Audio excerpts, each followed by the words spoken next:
Hi everyone, welcome to my channel. If you're new here, hi, my name is Cheney, and I'm a homeschooling mom to 3 kids, ages 12, 5, and 1. And today I just want to share with you my first impressions and a flip through of the brand new Good and Beautiful Science for Littles curriculum. So I was able to open this box and pull it out for just a second, about a week ago when I got it. Our family went on vacation, and so I was literally running out the door when it came. So I have opened it and looked at it, but I haven't like in-depth flipped through it. So what you're gonna get from me here is just pretty much my first impressions of actually like getting to flip through it. I'm so excited. I love stuff like this, you guys. Curriculum season is my favorite season. So this is their new science curriculum targeted for K through 2nd grade, I believe. And I got this. I will be using this.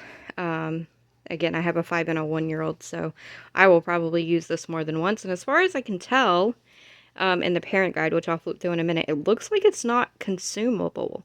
So you can probably reuse this with multiple children once you buy it. So these two things are the only things that come in the box. I'm not sure why I thought that it would be bigger than it is. Like, the book is really big, but this is like super thin. So it's really not a lot. This would be super easy to store. So I'm going to go through the parent guide first. And let's see. Oh, it's so pretty. Okay, so here is, I'm not sure if you can see that, the table of contents. And as you can see, it really is just a really broad overview of all of the things that are in the world around a young child, which is the best. So science, for me, in the younger years, the biggest thing that you want to instill in your children is the power of observation. Because at its core, all science is founded on observation, observing the world around them. And so this, as far as I could see in the early looks, does a really good job of being a really broad overview of the world around a young child, and hopefully will help me facilitate their observation of that world. So here you have an about this course. And so also, as far as I could tell with the flip through, every lesson is going to go back and forth between this big book of science stories and videos that are included. Yeah, it says it right here. Accessed every other lesson. And no prep time is required for this course. Some activities will need additional supplies, which are listed on pages 8 and 9. So here is an overview. So you read the text, and then you do either the story or the video, and then there is an optional activity. Okay, so there's some correlated books. I didn't get any of these, so whoops, but they do have books that correlate. Then they have a frequently asked question page. So the lessons vary greatly. From what I saw on their flip through on their official page, they said that they were made to be about 20 minutes, which is perfect for me. And I'm not sure if you could see on the other page that there are 20 lessons. So for us, this might be like every other week, or, you know, you might get through it in a semester. I know that they do plan on releasing more of these, so maybe the intention is to go through more than one a year. But us personally, this will be something we sort of loop through. There is no specific doctrine. The Good and the Beautiful is a Christian company, but they don't have any specific doctrine as far as like Methodist or Presbyterian or anything like that. And they said it's written as an open and go course. So let's look. Here's your activity supplies, which is broken down for each lesson.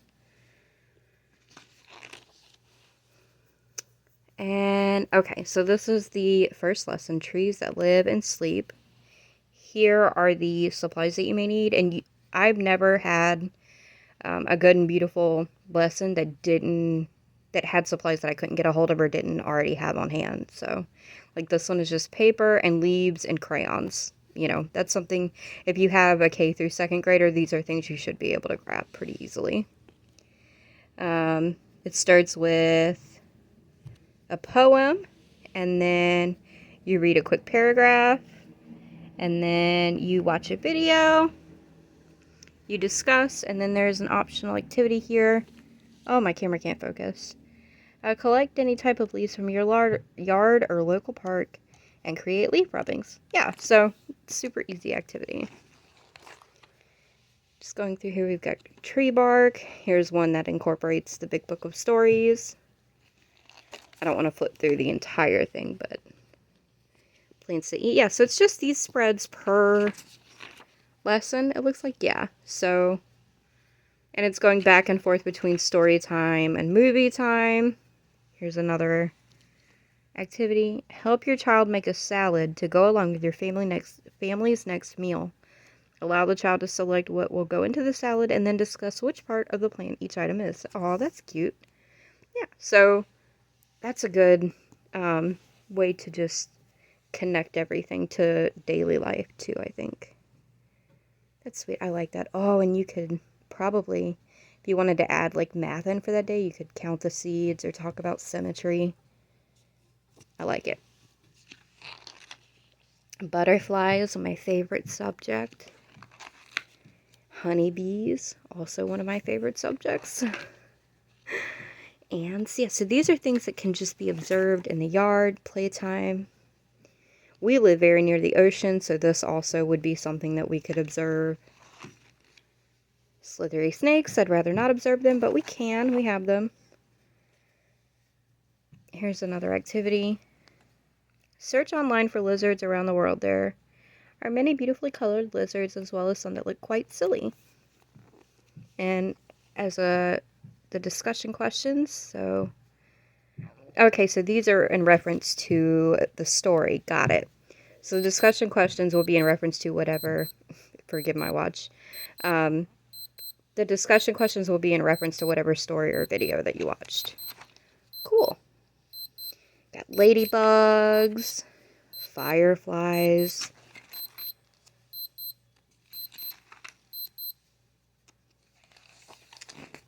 And that's it for this. End on water plants. Ooh. So that's it for the parent guide. And again, I didn't see a single worksheet in here at all. Which, you know, there probably shouldn't be for this age group. So this is non-consumable. You can use this over and over again. And since this is a storybook, I'm assuming this is non-consumable as well. So yeah, so you can reuse this with, you can use this with multiple students. You can use this with, you know, students over different years. It's not consumable, so it can be used over and over again. So we're going to take a look into this big book of science stories. Let's see. Ooh, parts of a plant. I'm excited about that one. I've got a pillow that looks like a plant cell. When we went to visit my mom in Tennessee, and it is the cutest thing I've ever seen. And I will be excited when I can actually use it, because I haven't studied plants at all. Outside of, you know, just, oh, what color are those leaves? Or, you know, how does this leaf look different from that leaf? Okay, so this is going in a little bit more in depth, I think. Okay, so this actually has like facts and stuff in it along with the story. That's cute.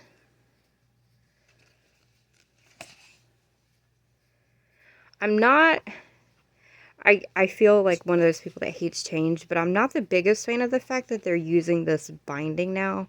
I get that people were complaining that the books are coming apart, but this is like, I hate this.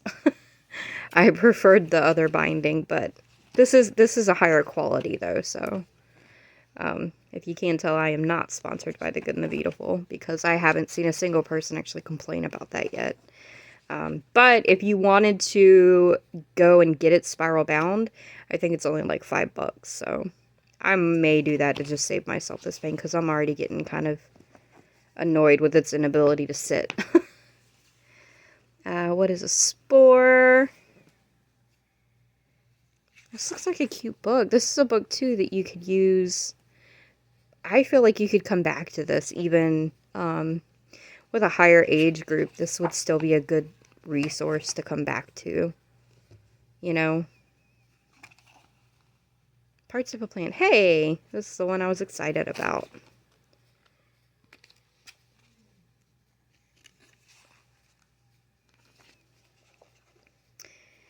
Also, these illustrations are just absolutely beautiful. Oh, this would be a really great thing to go along with. Thistles and Biscuits has, or had, I'm not sure if they still do, but they had a free dandelion unit that I know that I grabbed, but I feel like that would go really great with this.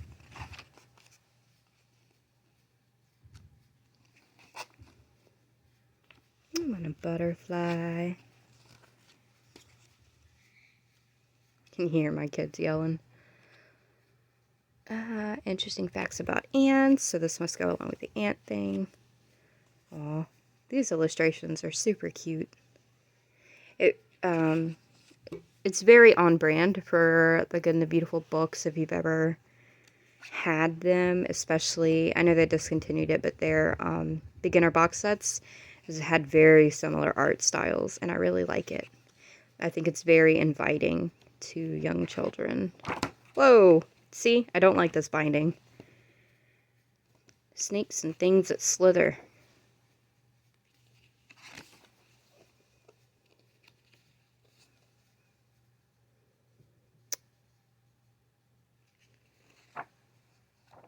Anthony and his lizard. Aw. Somehow I feel like one of my boys is going to end up bringing a lizard inside while we do this.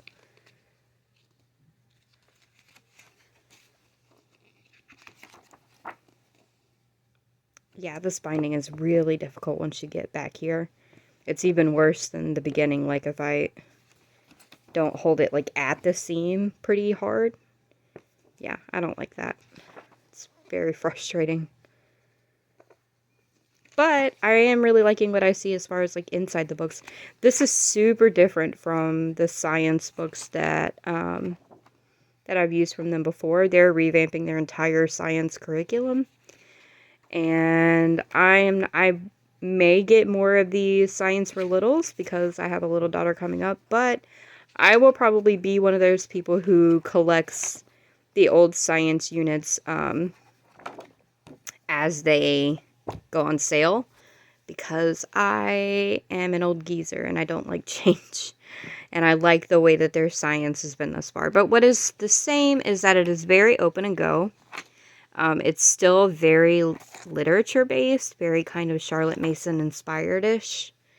And very simple, very easy for someone who's never done anything before to just pick this up and go. I think if you've never homeschooled before, this should be super duper easy for you to pick up and go with.